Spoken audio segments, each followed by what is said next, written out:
Hi, good morning everyone, and welcome to the first business update of 2021.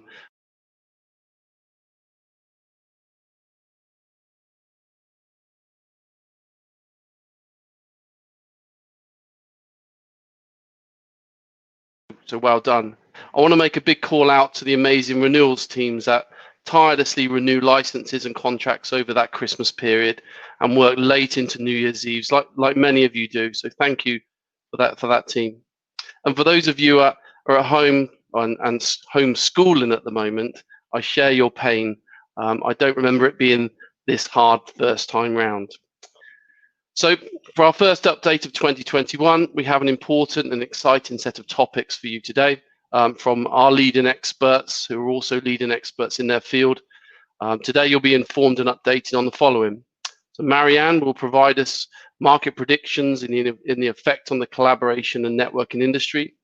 We'll hear from Daniel, who will provide an insight into the cybersecurity marketplace and as it accelerates right now, as we're seeing.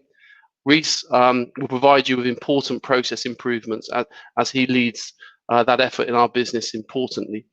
And I'll finish with solutions lifecycle management and give you a continued update on that. A little bit of housekeeping for us. We need your input today. We have a few polls and a few quizzes. So keep your eyes to the right of the screen. And you'll see pop up the poll or the quiz for you to answer, so we can gain your feedback. So that would be great. And that's great. Let's get going. Let's start with a video, please. Why Solution Lifecycle Management? Welcome to Circuit, our Westcon Comstore lifecycle management solution. Software is growing considerably faster than other areas of technology and demands a new way of doing business. Achieving maximum value and the desired business outcome from technology is becoming more important as the IT industry is embracing the importance of lifecycle management to drive predictable revenue streams. The process of selling technology is changing from large upfront investments to lower cost reoccurring offers of software subscriptions and value-add services. Today's customers are less focused on product features and more on how the technology will improve their business. As a result, the traditional business model of closing the deal, implementing the solution, and supporting the technology has given way to one that includes additional critical milestones. This new model is proven to drive incremental income from expansion, refresh, and renew for technology, as well as increasing customer satisfaction, loyalty, and lifetime value. We need to adapt and change our approach to ensure we align with our vendors, but more importantly, remain relevant. We have developed a lifecycle framework to enable and equip our partners by adding value and support to decrease customer churn, proactively manage renewals, and increase upsell opportunities, while the end customer gets maximum value from software solutions. For our vendors, we help them drive predictable and sustainable revenue streams. Our Circuit Lifecycle Management solution will make it easier for our teams to confidently lead partner conversations at every stage of the lifecycle. Look out for more videos as we unpack our exciting offer to market. Let's innovate and grow. So hi everyone, let me give you a little bit more information on Lifecycle. I know a number of you have seen or heard of the circuit. I know a number of you have been involved in it, and thank you for that. And I know a number of you, this may be new to you. I won't go into the detail of the circuit today. I want to go into a bit of progress and show you how we've been developing our method and the way we go to market. I want to give you a bit of an insight really then after that in terms of where we're going. Which is quite exciting for me in terms of how we make this a model for our business. So Circuit, again, is a framework for lifecycle management. It's a framework for us to help our partners do these lifecycle activities. It's our job to enable and equip our partners to do, again, these lifecycle activities in terms of adoption of technology, expansion and upsell, tech refresh, and certainly renew. And over the last couple of quarters, we've been building out our go-to-market model. We have a life cycle, back in Q3, we launched with Palo Alto a number of activities to core partners to follow up on the software we sold to drive that adoption conversation with the end user and drive the upsell of the subscription upsell from what they've already bought. We put 500 activities into a tool. That tool is, we call it AMP. It's an activity management platform that allows our sales guys to manage those activities, to see them, visualize them, follow them through, and then follow up with the customer.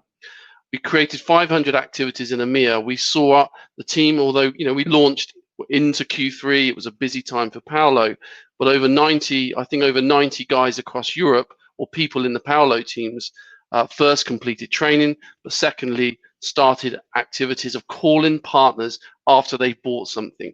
Very new to us today. We don't generally do that. And they've started those conversations, and we've got some great feedback from the teams and our partners on how useful those engagements are. So we achieved 150 life cycling calls out of the 500 we set across EMEA, a good start. And Palo Alto set us a target of 2.2 million on tech refresh sales and measured us coming out of that period at 2.8 million. It's quite exciting, had an impact.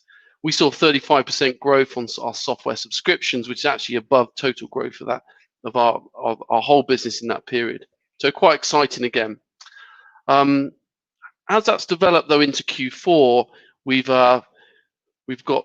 been managed to expand in a number of ways. Firstly, we've taken what was a draft activity management platform and made it look and feel a lot better and more useful. We will continue to do that. We've added F5, we've added Checkpoint, we've added Broadcom activities for you in EMEA to follow up with your partners. So if you've been asked to do that, if you've been emailed, you've been a part of my conversations, I know you all haven't logged in. I can see who's logged into the tool. I really appreciate you picking up on those activities and calling your partners. We've launched in Asia Pac with Palo Alto, and we have over 1,200 activities this quarter for our teams to act upon and call upon their partners. So quite exciting. The next step of it gets a little bit more exciting for me as we start to monetize Lifecycle and we start talking about the opportunity as we go into a quarter. Lifecycle's a workflow. It happens every quarter because we start always looking back 6 months. I want to go into Q1 with a solid understanding of our available to renew dollar number, not just a budget number, we will do that, but available to renew. And Sigma and what we've been doing there is allowing us to do that. I want us to be able to display to you what your upsell value is by country, by vendor, by partner. So you can see that based on the gaps upon what has been acquired and what wasn't. And we do the same for tech refresh as we roll it in.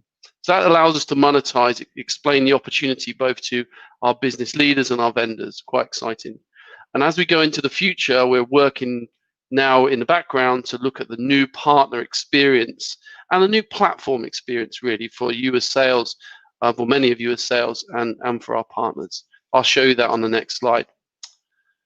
Oh, I think you may see a poll pop up to your right.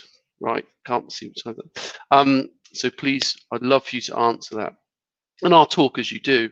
We're looking at better ways of improving the quote order invoice model from a platform perspective in terms of our customer experience. No doubt that's happening. We are on the right-hand side of this model. We're looking at how we take the circuit and lifecycle motion into a self-service or a partner engaged model and a platform. And really that starts with presenting data back. Today, we don't present data back well to our customers and to you as sales guys.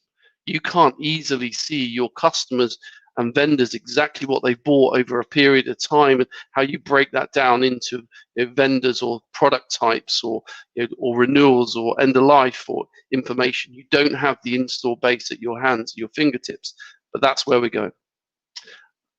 On the next slide, I'll give you a little bit more detail into that because I think it's important. There's a piece that overarches this, which is not showing here, but there's a piece that's overarches this, both parts of this, and that's what I would call dashboards.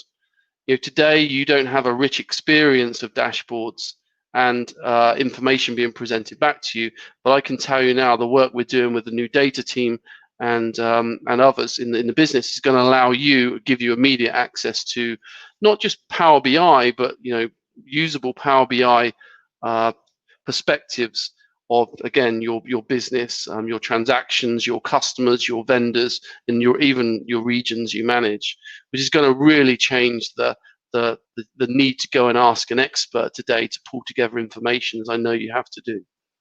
And that allows us to enable you, equip our customers with better knowledge of install base assets, etc. But it also links through to the activities we will continue to develop in a better experience, both for partners and for you, where we can identify real activities where there's real value and opportunity. Adoption, there is never a immediate dollar value, but it's important. We've got to make sure the end customer adopts technology, but therefore there is true value in upsell and tech refresh and renew, and we've got to make sure once activities are complete and you do see an opportunity, then it does flow through to opportunity management. It then can flow easily through to quotations and orders of upsell, tech refresh and renew, and that's self-served with customers too.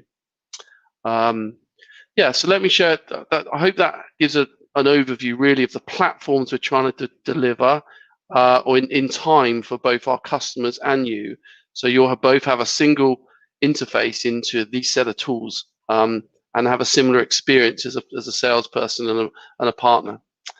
So yeah, that's what we're looking to do. So next slide, please. So we've got a poll. This is great.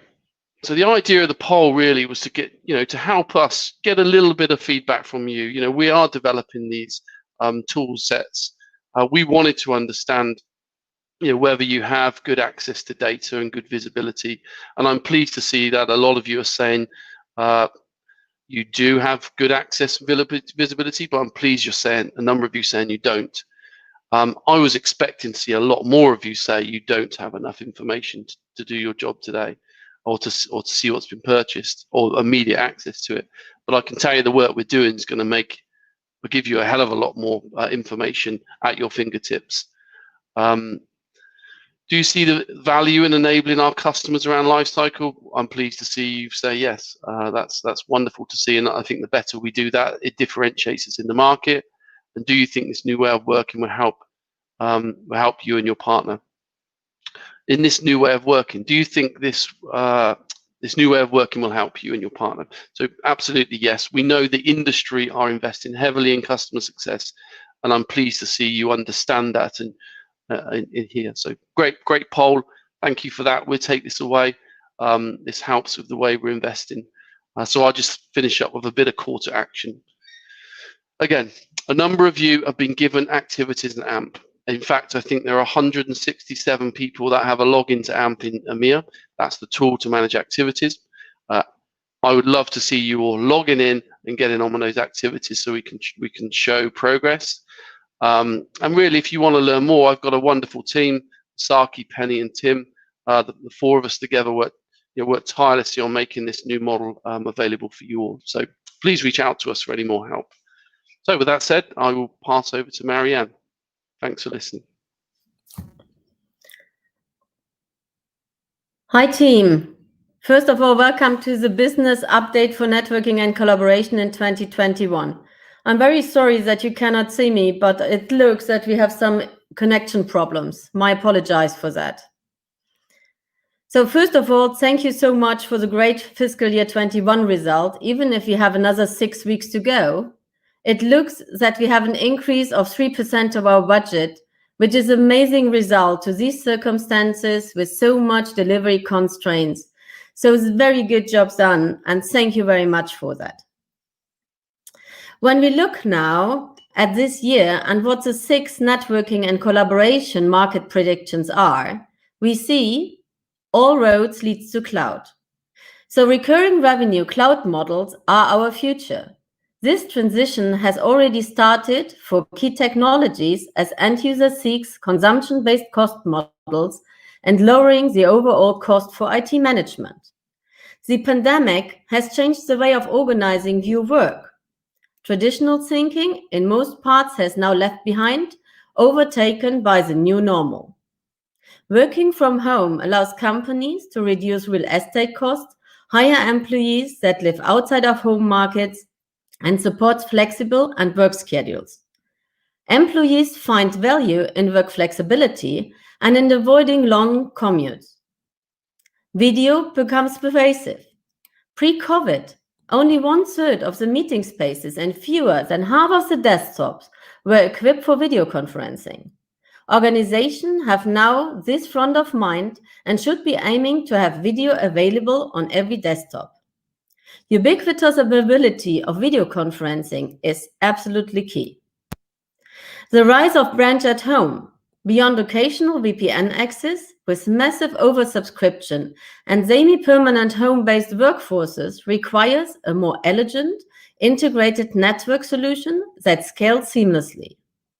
Artificial intelligence, gathering data will be critical. Essential to convince will be consumer and employees' location data. Because of COVID, location customers and employees is important to deliver convenient employees and customer experience.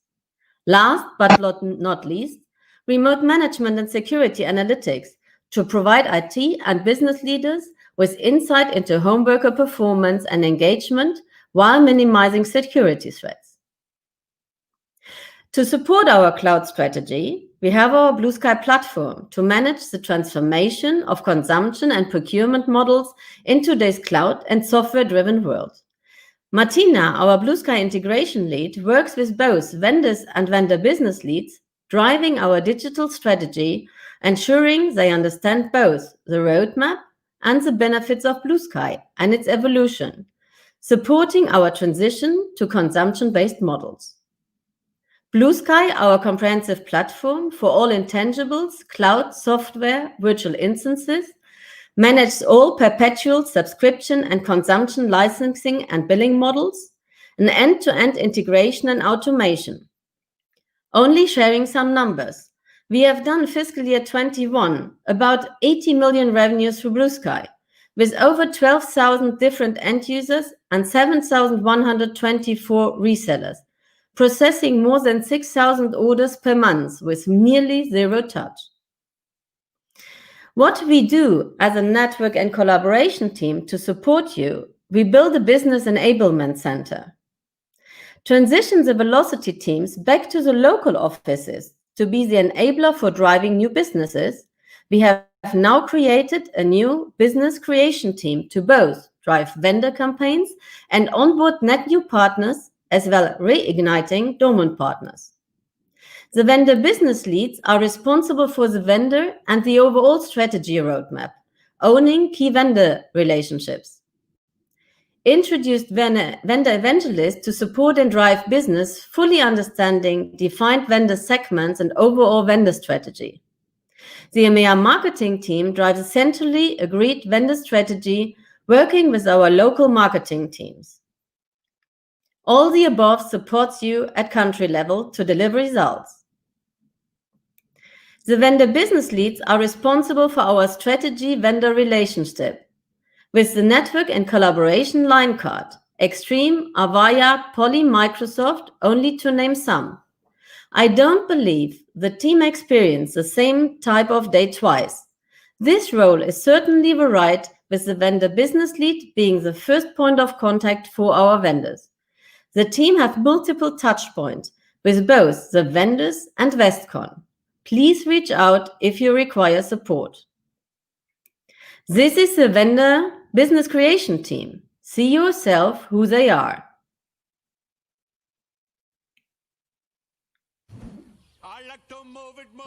Hi everyone, I'm Mafalda, the EMEA Business Creation Director, and my team is dedicated to bring new business and help vendors and local offices. Here they are. Hola, buenos días a todos. Mi nombre es Wilber Sequeiros y soy un Business Creator de España. Me dedico mucho al mercado español. Hay veces ayudo en el mercado holandés y claro que también podría ayudar en el mercado italiano. Mi meta es informar a mis clientes sobre los productos que tenemos en Wesco, ayudarlos en todo lo posible para hacer negocios. Hi, ich bin Leonhard Werner, ich bin Business Creator für die Dachregion, also Deutschland, Österreich und die Schweiz. Und ich komme selber aus Deutschland, aus Wesel, Nordrhein-Westfalen. Hi there, my name is Jimmy Avis. I'm originally from London. I am a business creator for the UK. Bonjour à tous, je suis Antoine Guivard. Je viens de France, mais j'ai grandi au Portugal durant mon enfance et je suis business creator pour la France et le Portugal. Ciao, sono Alessandro Casna, sono italiano, nato a Trento, sono il vostro business creator per il mercato italiano e per i paesi balcani. Hello, my name is Jonah. I'm originally from Chicago, and I am your business creator for the UK. And now you already know everyone, and you know that we like to move it.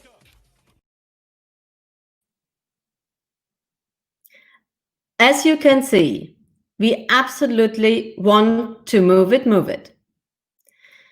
The vendor evangelist role is a recent addition to the vendor management structure. We identified a gap where with certain market segments, offers or vendor lacked a subject matter expert, resulting in missed opportunities for our business. They identify market opportunities with your teams together and will help them implementing them. We created a business plan based on the benefits of the role and presented that to the vendors who clearly understand the benefits such a role provides and have invested, including some of our established vendors like Poly and Avaya. The team will continue to grow and report into the vendor business leads. They are here to move it with you to the next level. The EMEA marketing team, working closely with the vendor business leads, drives centrally agreed marketing, supporting local offices with assets and campaigns to drive new technologies or business opportunities focused on both revenue and growth, two key KPIs for vendors. Managing MDF funding and requests to support local activities is an everyday activity for the team. Supporting vendors' growth is core to all activities and actions. Here are 3 focus areas our EMEA marketing team supports. Vendor-facing asset promotions, Westcon value adds and services. Vendor employees need to see all the value we give to them. We are way more than only logistics. For that, we prepared these vendor newsletters going out to vendor employees. We are creating centrally agreed campaigns with our vendors and working with your local marketing teams to execute. The third part is you as our teams. We are creating surveys, measuring our performance and areas of improvement to ensure we provide value to our business. Thanks for all your feedback, which we take very seriously and we want to improve. And next thing what we want to launch is our 5-star award soon for our colleagues here at Westcon, recognizing individuals who have gone above and beyond driving the vendor strategies. This will not be only for salespeople, it will be for the entire Westcon people. So every month we want to give one of the awards per vendor to one person who really has gone beyond some things what we have done. So whenever you see somebody who has done very great things this month for Avaya or Extreme or Sienna, please give us a hint that they did a very good business for us, and then there will be an award coming up. So watch this space. You see, with all the great opportunities we have, all we need to do is to move it together. And now I will give you over to Daniel, who will give you an update about security and next generation vendors. Thank you so much, Marianne. Very happy to move it also in the security space and also seeing what Sam just mentioned about the development on the circuit. Very happy to see that. So in the security world, as you know, has been some breaking news lately, and with the malware that made a breach into the SolarWinds network called Sunburst. And that is one of the, unfortunately for, let's say, the breaches, but for the business, this is something very, very good for us. And as you can see on the screen, the growth of the market segment for security is 10% per year. comparing with the other technology where it's just 2, 3, or 4% for the best. Security is growing twice the growth of the others. So we are very happy that Westcon is in this market, and it's planned to be around $250 billion in 2023, which is only 2 years from now. But security market is big. It's also made out of a lot of technologies. So we need to pick our battlefields. And if you can see on the right side of the slide, the different market segment vertical technologies that we need to address with our different vendors, you could see that there is a lot of growth. And we want to focus on these specific market. You have 9 here listed on the slide, just to show you how the market is doing.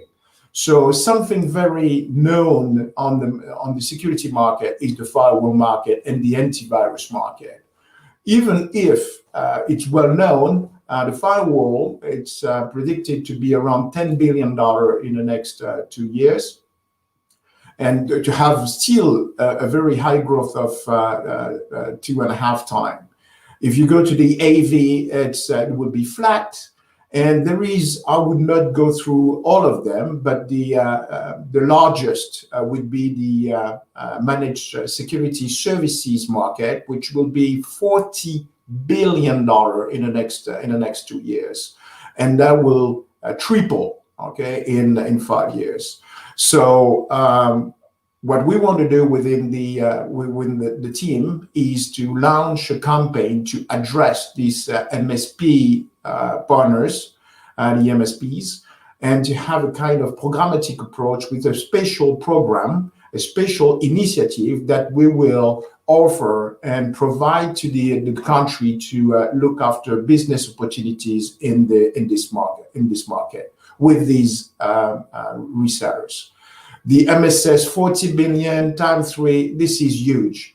A new one that was not in our radar screen previously is what I call the BotSec, the botnet security, which is detection and also mitigation of the botnet. Everybody knows about botnet. When you log to a website, you have a small bubble appearing. This is made by robot first, and then when you have special question, that will go to somebody behind the screen that will answer your question.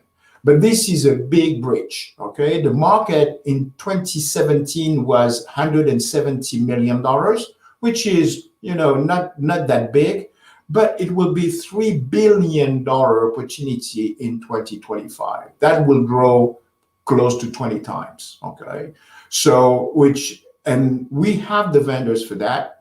We could have more dedicated vendors, and we are looking to see if we could add more vendors to this to address this opportunity. Next slide, please.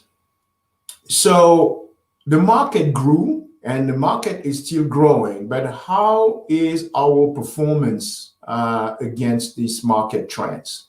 And I need to say thank you very much for contributing to the success of the Westcon Security. It has been amazing in December. Total order intake booking, okay, of $216 million. Maybe that doesn't ring a bell for you, but just to compare, we used to invoice in 1 quarter $220 million, and in 1 month, only 1 month, of course it's December, you were able to transact, okay, $216 million. This is amazing. So thank you very much for this very high performance.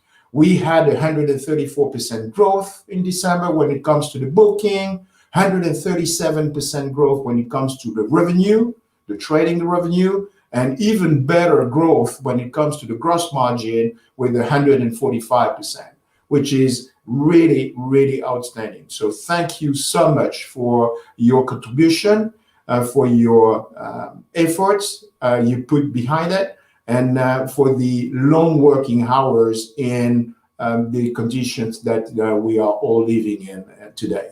Of course, that has been supported by the vendors that you see on the slide, the Broadcom, the Checkpoint, F5, very nice performance from F5 when it comes to the booking.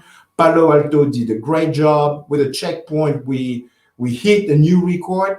We book close to $60 million in 1 month, which is something like close to 5 to 6 times what we used to book with one vendor with Checkpoint. Infoblox did a very good job together with NetScout and Trend Micro. Where in the Middle East we booked a tremendous business of $9 million in one shot. So thank you so much for the work. We will try to create again the opportunity for you. Create the opportunity to develop the business with the vendor. The vendor is my team business. Next slide, please. And I'm very happy to show you this new team. New people did join us in December. Giuseppe for F5, and he will focus on the cloud business, everything around the NGINX and the Shape and the Silver Line. That will be with Giuseppe. Tom will be helped in his mission by Jose Sanchez. Jose will focus on the emerging technologies. So a very high focus from Checkpoint, and Checkpoint is very, very happy that we have this investment. So we share a lot of information with Checkpoint today, and I'm very happy to welcome also Kylie coming from South Africa in Neil's team, and will help Neil on the Strata business.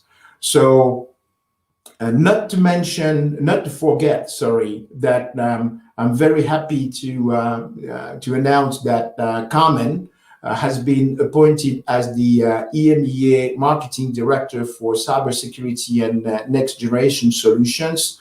So congratulations, Carmen, again. Very happy that you are in the team and leading this marketing approach, which is, for me, marketing is a business partner, very important to move forward and to create the full package and the full opportunity for the country once again. Not to mention that we add a new vendor to our portfolio, a very important vendor. It's CrowdStrike. CrowdStrike is the number one in the XDR space. Maybe you haven't heard about CrowdStrike, and this is just for Europe, and we are working to expand that in the other regions. CrowdStrike will compete with Cylance, SentinelOne, and the others. And he will be CrowdStrike will be launched in February. The press release will be published. And I'm very happy about this add-on to the security portfolio, because we in the RFI we work against 8 different distributors: the Ingram, the Tech, the Infinigate, the Ingecom in Spain, the Also in the DACH region, Exclusive Networks, not to mention also, and we close it, okay? We won it. We are the exclusive distributor in Europe with CrowdStrike. Very good opportunity, a lot of work from the team to make sure that we could close this deal. Of course, with the support from the legal team, Daniel and his team, as well as the executive sponsorship from David and René. So very happy about this. Next slide. So to make sure that we are perceived as the go-to partner when it comes to security in EMEA, we decided that we need to make a big event. And from February the 9th to the 11th, Imagine will take place. So Imagine is a virtual event that will show our reseller where to invest, the growing market, where is the highest growth market, where to go.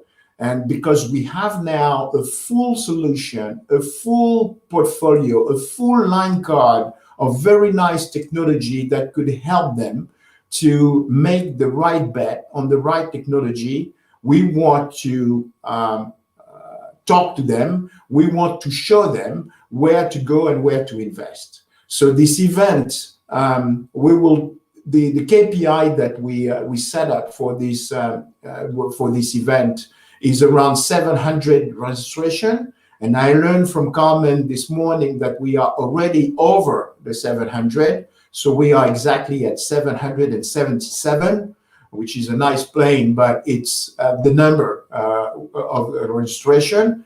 But now we want to have a stretch target, as Neil liked to say, and to set up this target about 1,000 registrations to make sure that we could reach the 500 attendees and also the 80 sales qualified leads to make sure that we could, again, create the opportunity for you to make even more business in this typical segment where the growth stays.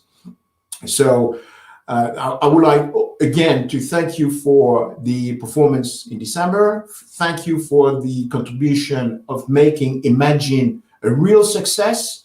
And that it's not just about the number of registration. It starts with the registration. It starts with the communication to the partners that they need to attend this event, but also how we are going to switch to an event to business. This is for you. This is something that you will do by yourself, of course, and we will support you to translate this marketing communication event to real dollars and margin.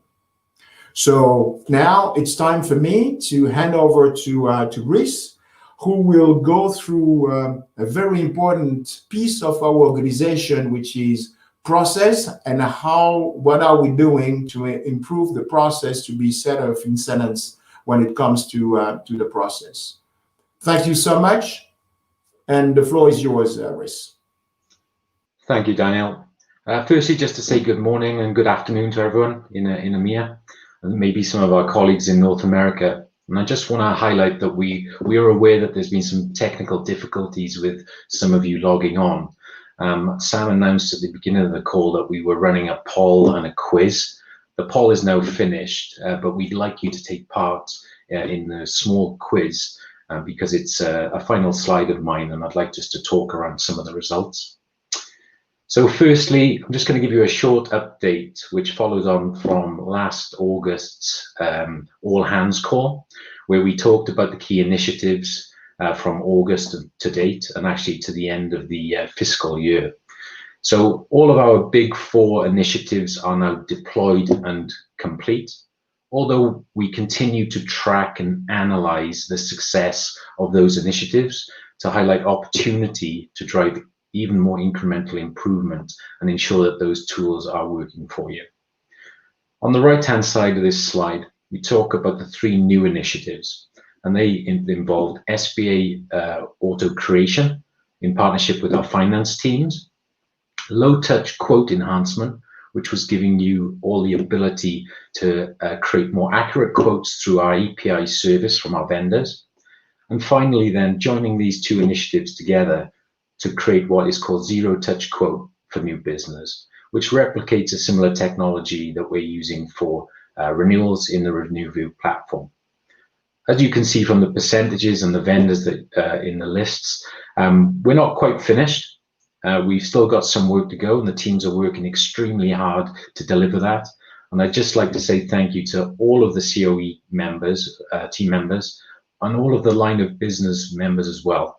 The amount of effort that's been put into the scoping, testing, and continued adoption and training of our platforms, platform development, is an immense task, and I have to call out the efforts there. And finally then, the efforts of our IT teams. Without the combined collaboration and joint goals, we wouldn't be able to deliver these improvements. So moving on to the next piece is that the future of process development all comes around measurement.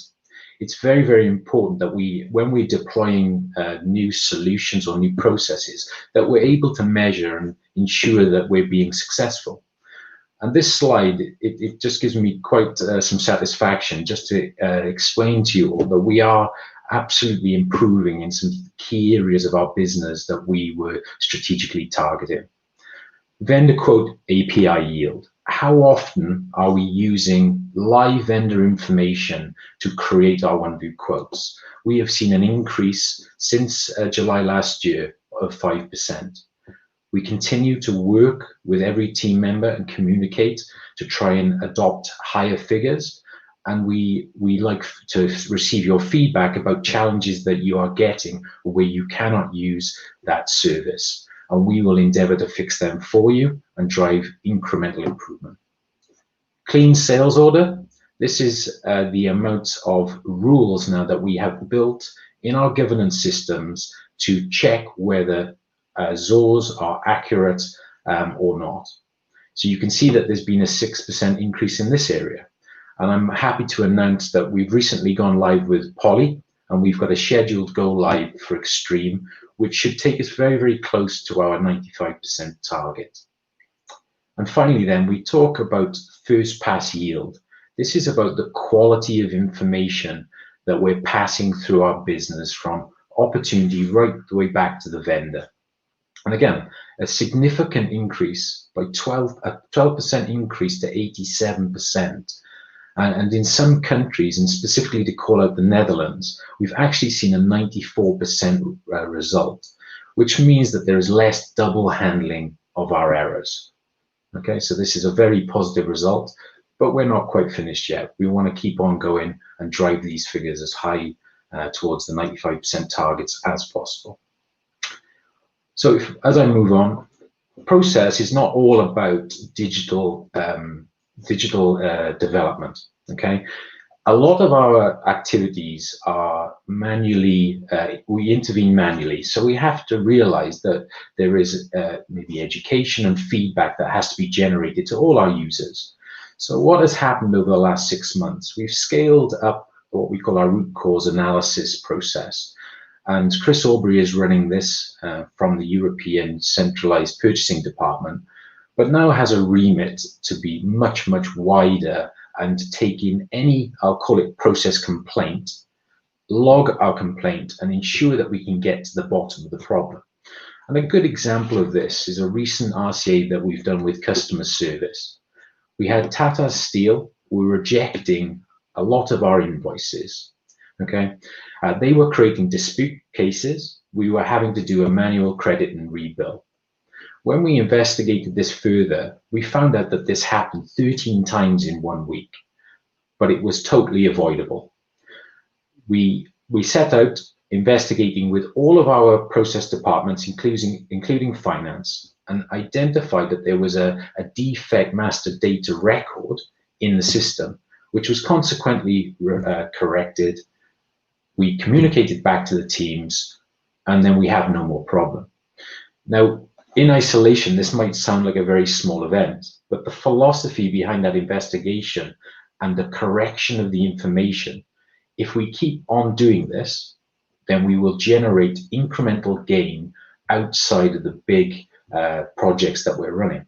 And as you can see from this slide, we've got a list of 117 challenges.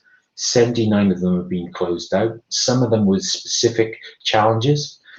But there is also some feedback that we need to give, and that comes to my next slide.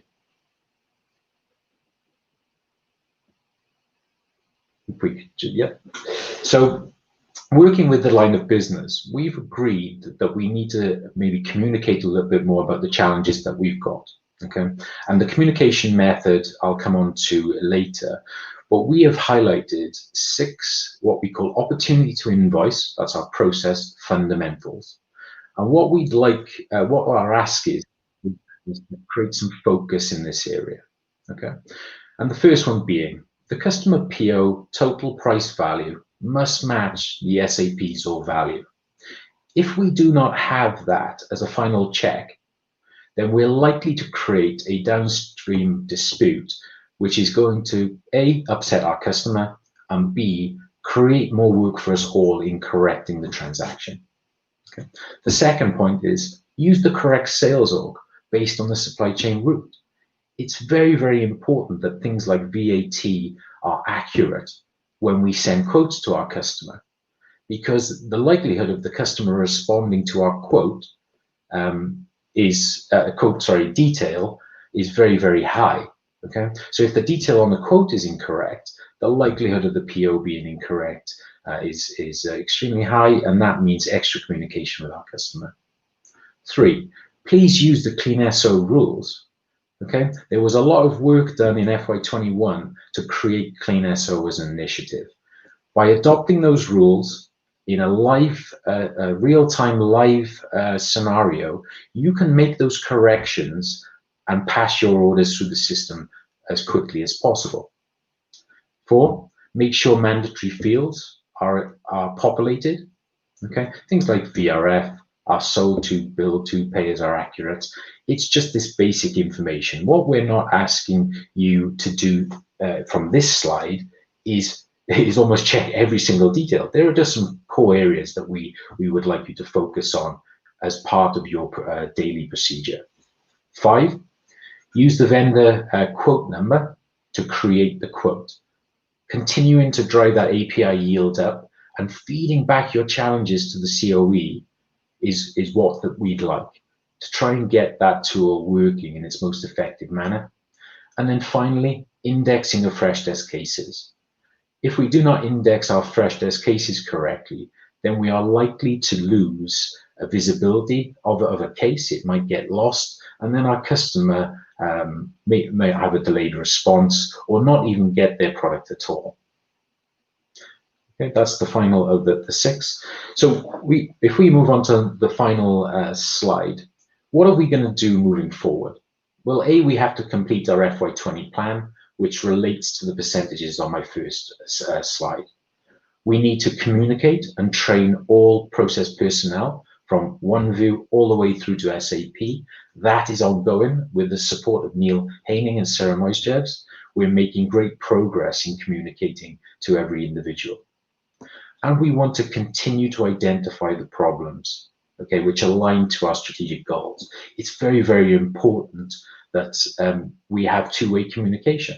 Yeah, understanding your problems allows us to evaluate them and ensure that we can identify potential fixes. And finally, we talk about BPOP. BPOP stands for Business Process Optimization Program. As part of our communication efforts, we have now deployed the BPOP platform, and we're happy to say that we can see that maybe over 200 people have now accessed this Teams site. And it's to give you guys a direct source of information to understand what we are fixing.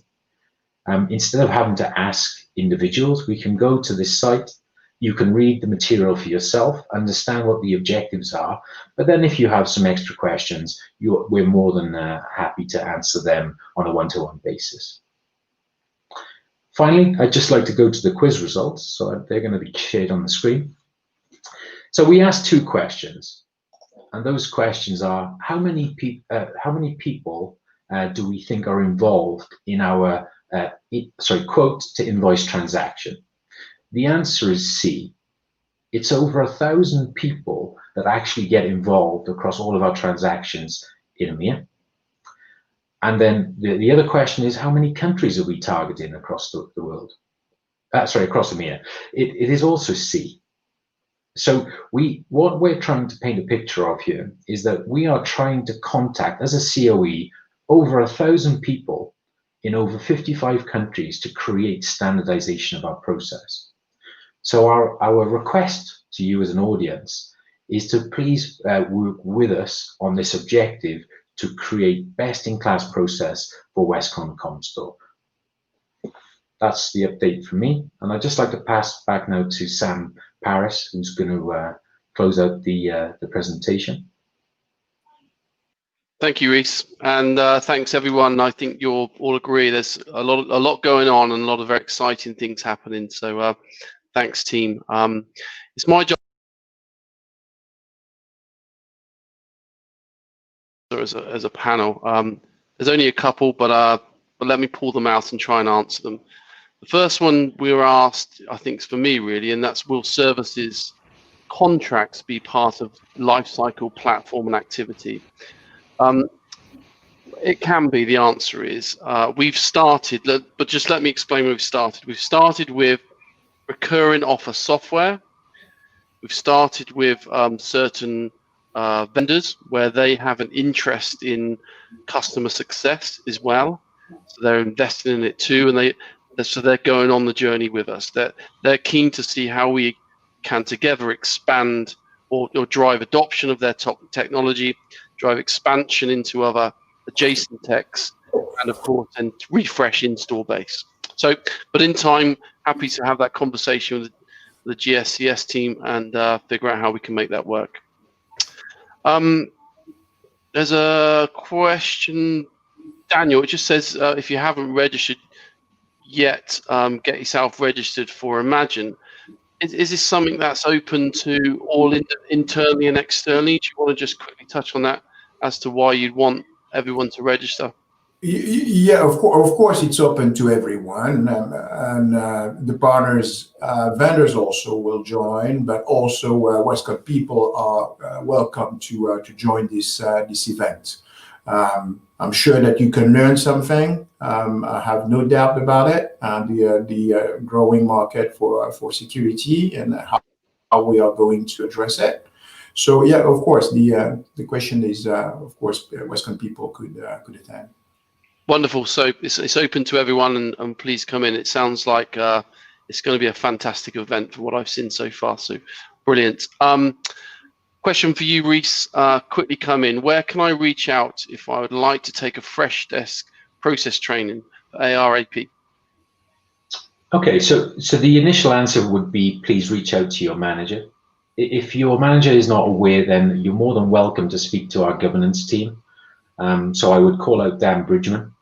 If you have any answers about training outside of the line of business for sales, go to your manager and speak to Dan. If it's within the line of business and you're in Comstore, then please speak to Sarah Moisjevs. And if it's in Westcon, please speak to Neil Henry. Thanks, Reese. Another quick question I think we've got time for. Will you be driving upselling rather than renewals in the new FY? So obviously I don't understand the complete context of the question, but what life cycle is about is all elements of life cycle, which includes renewals. You know, we have a strong renewals team and process and presence. We're working on further automation, so there's no change in that. You know, we continue to develop our renewals businesses, but we're trying to fill the gap between when we sell something new and 9 months or 2 years and 9 months, and when we have that renewal conversation. That's called customer success. The whole thing's called life cycle, and we've got to play a part in driving adoption of tech, upselling adjacent technologies or subscriptions, and refreshing the install base. So I'm focused on developing the new models around that middle piece. I think that's it. Actually, there's one last question which says, "This is lovely." Oh, sorry, Marianne. And perhaps to driving upselling rather than renewals. I think the vendors are coming as well. So as an example, Avaya is coming as well now with selling subscriptions instead of renewal things, right? So these things we are definitely picking up, and we will come with some strategy to all of you. What can be there? What could we do? And some of the vendors are really coming with this kind of tech refresh things. Yes, what we are picking up, only for your information. Thank you, Marianne. Another question for me, that's fine. I'm trying to get them all for Daniel, but question for me. So you were surprised about the high number of people that believe to have enough information about partners. Do you care to tell us a little bit more? So yeah, I do. I think I've been a sales guy. I'm close to a number of you sales guys and how you operate in your day. and I don't see you having immediate access in a very usable format of the products and services that our partners buy or have bought historically, and therefore allow you to really interpret from that opportunity. So you know what licenses they bought, what maintenance they bought, what services they bought, what hardware, cross vendors, cross countries. I don't see that at your fingertips. I see us having to pull that from difficult reports at the back of BI. And if you don't understand or have a license to BI, you don't have that data at your fingertips. So that's my answer, and I think we need to fix that. You need to be equipped with that info. And by the way, so do I think our partners do. Okay, there's another question here. Would the AMP tool be available for SEs soon? So access to AMP tool has been driven by the vendor business leads and the vendor business teams. So in the UK, the activities, although you're defined by the Palo Alto team, they're actually being executed by the account management team. Where in other countries, they're opening access to AMP for different people. So sometimes that's pre-sales, sometimes inside sales, sometimes just the BDM team. So if you need help, come to me or come to your vendor business leader, the Palo F5, Broadcom, and Checkpoint, and we can open that for you. There is only one more question, I think, which we actually don't quite know the context of, but I like it, so I'm going to read it. It says, this is lovely. Any chance to also include Cisco and the Comstor team? Now, I'm going to assume that was about lifecycle, of course. So I can answer that in terms of, yeah, Russell and I and the team are at this moment figuring out how to include a very small part of Cisco into this model. So hopefully that answers your question. Oh, Daniel, you have a question? Yes. You like it, huh? Daniel, what percentage do you think security will drive SD-WAN sales this year? 5%. All the work needs to be done by Marian's team. Yeah. Thank you, Daniel. Yeah, last comment, not on the SD-WAN. Of course, SD-WAN and security are very tied up. So it's a huge opportunity for both go-to-market and network collaboration and security to work together to make sure that we could upsell an SD-WAN with security and the security also on the network infrastructure. However, now that you, Westcon, you want to attend this Imagine event, so the target just went up to 2,000. Excellent, that's brilliant news. Thank you. They're the questions answered. Thank you everyone for listening today, and thank you for the panel. Very insightful and useful. A lot going on. It's an exciting time for us all. So thanks everyone. Have a great day. Yeah, thank you all. Thank you. Bye-bye. Bye.